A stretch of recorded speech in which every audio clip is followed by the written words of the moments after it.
All right, so no slides for this video, and I'm just here in my car. And I actually made a video about this topic a while ago, but I wanted to make a new one where I try to explain it with more precision, explain it better, and so on.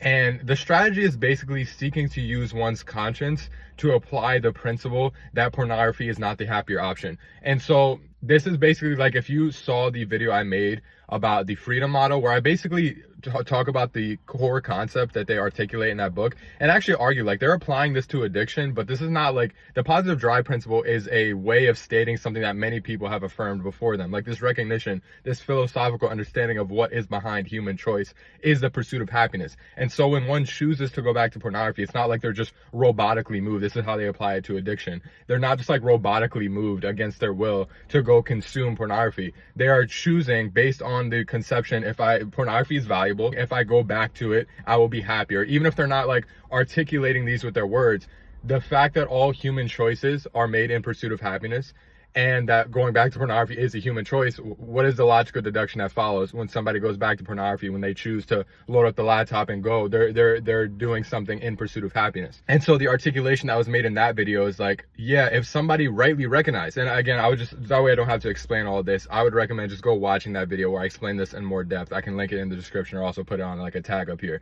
But basically, the principle, the conclusion of that video, where the argument ends up, and it's very interesting diving into addiction and specific arguments that people may bring up, responding to those, and so on. The understanding, the right implication that follows from the video is if one rightly understood that pornography is not valuable, it has no value, it is abnormally consequential, but it also is not going to make you happier if you use it than if you stay away from it. It's not like this great good that you need to fear missing out on, a perspective that can be very common. Like somebody's like, you know, even though I'm staying away from that, I'm like sad because I feel like I'm missing out on something so cool that other people are getting.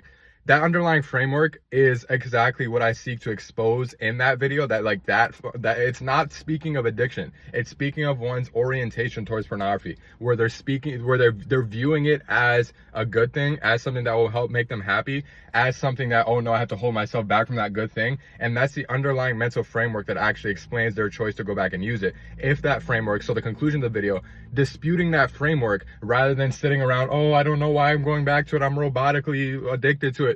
Disputing that framework, rejecting it, and saying, apply this principle, use it as a weapon, recognizing like, oh wait, yeah, if the truth that pornography was not my happy option, if I recognize how valueless it is, that I'll be miserable going back. If these things were more deeply understood, then you would not go back. Again, I explained this in more depth in the video. This video, I'm seeking to apply a strategy to help apply basically the implication of the conclusion of that video. And so someone may ask like, okay, I understand what you're after here, but how do I help myself see that pornography has no value? That if I go back, I'll be miserable. That it's not my happier option. How can I more deeply remove myself from seeing it as something that is desirable? And that's again what the strategy seeks to point out, and utilizing your conscience, as I mentioned. So what do I mean by this? Now, on paper, this seems like, oh, it's just another accountability strategy. And yes, it involves using an accountability partner, but in a unique sense. So a lot of people, they have an accountability partner, they check up on one another, sure, that's helpful. But I'm talking about applying this kind of principle in a more specific and direct way that utilizes your conscience as a weapon against going back. How does this look in practicality?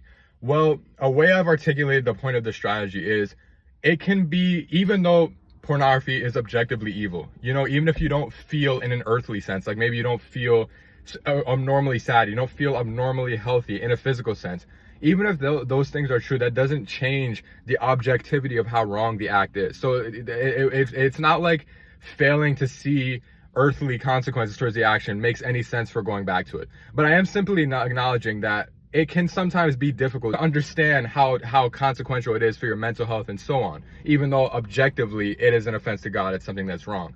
Really quick, just want to give an analogy to help more deeply explain this point. So people don't just like wake up, for example, chronically obese. Like imagine somebody was an athlete, very, very fit, very, very healthy, and they go to sleep one night and then somehow overnight they gain 500 pounds. When they wake up, they would feel very upset, very uncomfortable, and so on, because the stark contrast in how they feel would be so readily obvious, you know? But that's not how people end up in that situation. They make choice after choice that in isolation can seem inconsequential, but it leads them down a very damaging path. Now, in an earthly sense, with pornography can be very similar. Hopefully you see the point of that analogy. Why is that important? Well, because what if there was a way to respond to that reality? Respond to the reality that oftentimes on an earthly level, it's not easy to understand the consequences, but using that as a tutor to remind you of the greater objective reality that it's objectively evil and wrong and you want this out of your life. How does this look? So let me put it this way. It is easy. Imagine this. Imagine somebody is going to sleep at night. And if you've ever tried going to sleep when you're like really hungry, it's difficult, you know? Your body, it wants food, so it's very distracting to try to get good sleep while you're hungry. Imagine it's harder to discern the earthly consequences of pornography, but imagine how the feeling of a hungry stomach as you're losing sleep, as you're frustrated and uncomfortable, how readily, obviously, that would testify to you of how stupid it was to go back to pornography, because you told yourself that if you go back to pornography, you are going to fast for 24 hours. You're not going to have anything besides water. And all of a sudden, that feeling becomes like a tutor or a reinforcement or whatever word is used to, well, yeah, that was such a stupid, like that was so valueless, you know, 5 minutes of nonsense and now I'm going to be uncomfortable for all this time. Like that kind of understanding, that kind of perspective underlying this argument. And why do I bring up that as an analogy? Let me just again clarify now specifically what the goal of the strategy is. The goal of the strategy is to use an accountability partner to set up a personal accountability system that reinforces mentally in an analogous way that hungry stomach testifies to how going back to pornography was not your happier option. Uses that kind of framework to reinforce that truth in a deep way, but ultimately so that you don't even you never even have to put the system into practice, because you just understand like, oh yeah, no, I'm not doing that. I can readily see that that is not my happier option. Even though I should be able to see that already because of the objective truth, this can help me to more deeply see that point. And so there's so many ways to customize this. And how does the conscience come in, by the way? Well, the conscience comes in because like a question that maybe asks is like, okay, I could set up this accountability system, but what if I just don't follow through with it? The problem, or the way the conscience comes in, is because the goal of the system is that you're telling this other person that you are going to follow through with X, Y, and Z if in fact you do end up going back. Such that if you go back but you don't follow through with the accountability system, the incoherency that would arise is you and your conscience would be sitting with the fact, even after going back, that you are not going to follow through with the exact measures that you told this person you would do, that you committed to. In that state, you're basically not applying the system that is meant to reinforce the decision to not go back. Do you see why? So like if somebody were to go back, right, and they would not use the system that they set up, their conscience, you told this person you would do that. Go through with it, you know?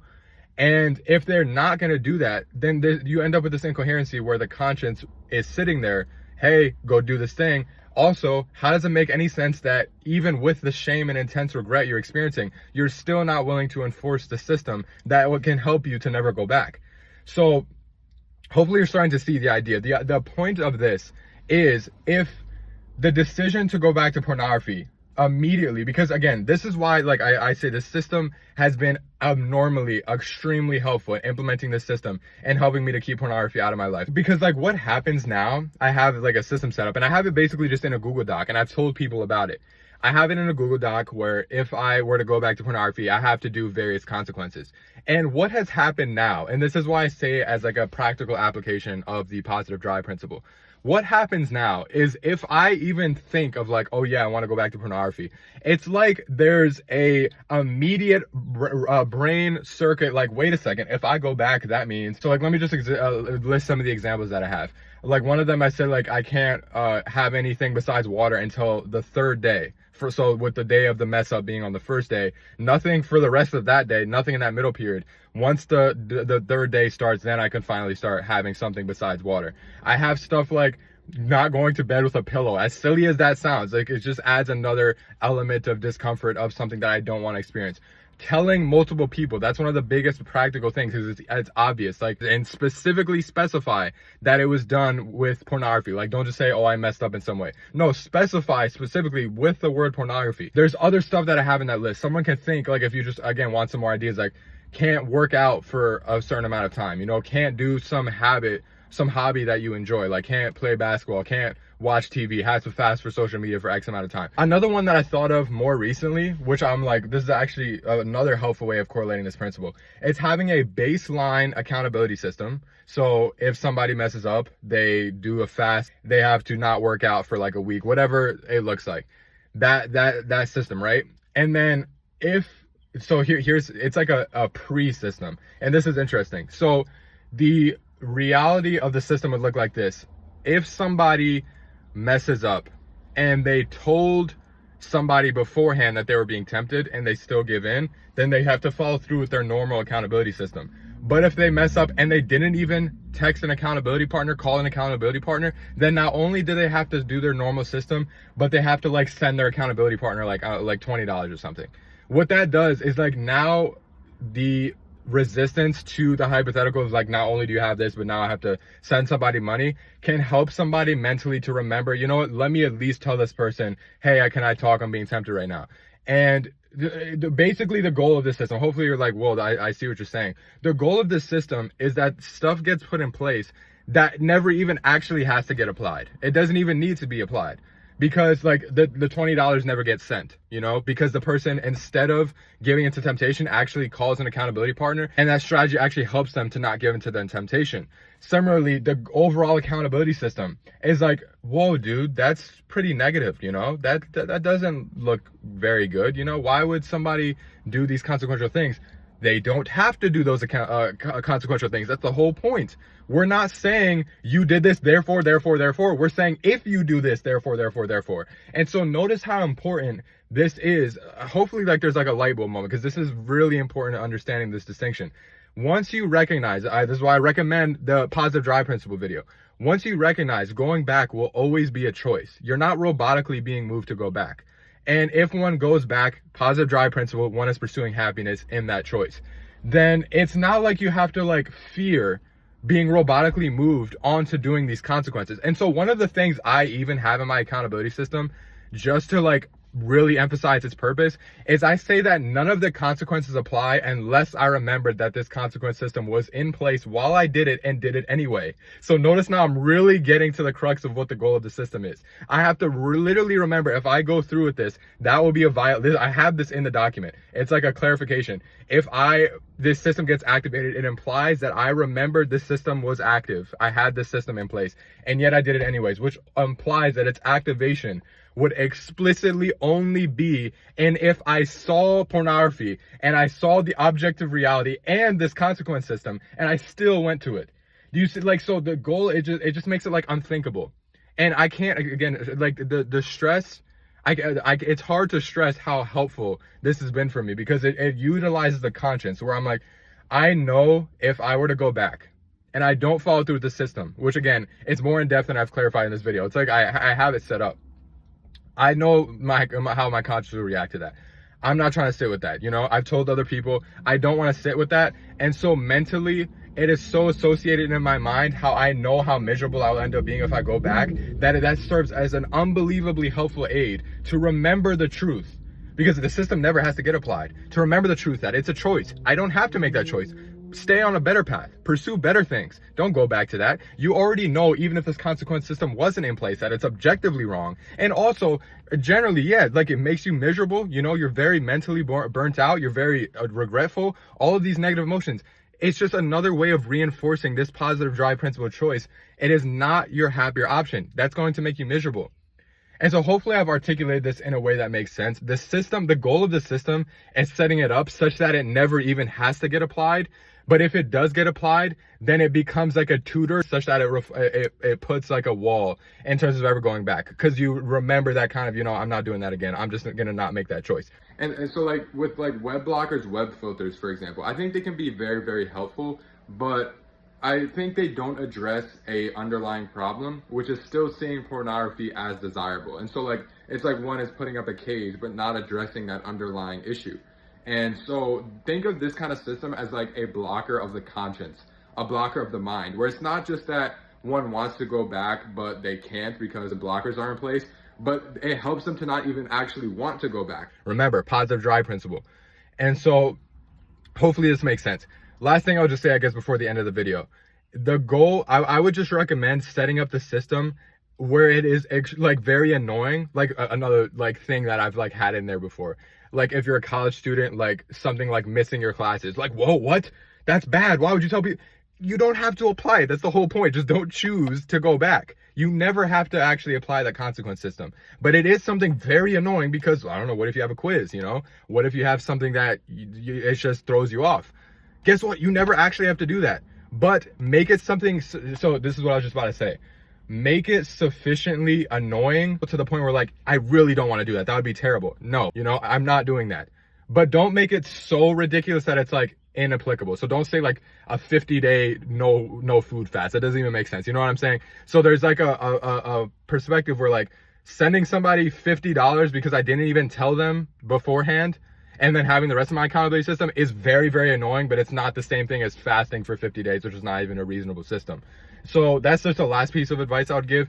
Again, putting this kind of system in place is extremely helpful. If you have an accountability partner, having that level of like being able to tell them that you're setting up this kind of system, and I want to have you as someone that I could be accountable to, and so on. A very helpful system. I hope this video makes sense, and I hope you see how this relates so much. I've made other videos like responding and refuting to specific reasons people have for going back to pornography, like boredom or fear of missing out. I have videos on that.